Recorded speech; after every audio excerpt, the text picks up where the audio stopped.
Portages and Rising. And at Hawkins Field in northwest Jackson, skies were sunny.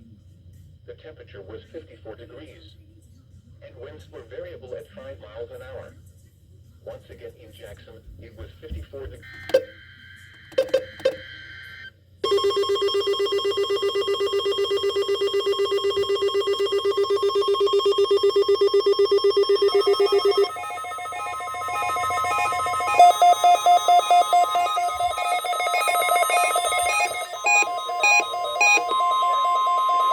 This is the National Weather Service with a test of the new weather radio warning alarm device.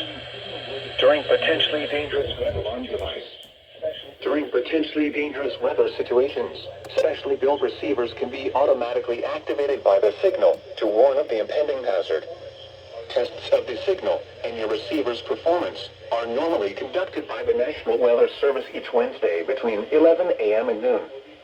If there is a threat of severe weather, the test will be postponed to the next available good weather day. Reception will vary at any given location. This variability, normally more noticeable at greater distances from the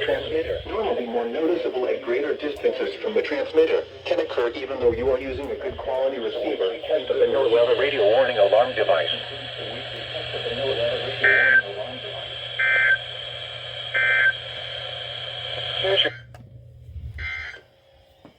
Making a difference when it matters the most. This is your one-step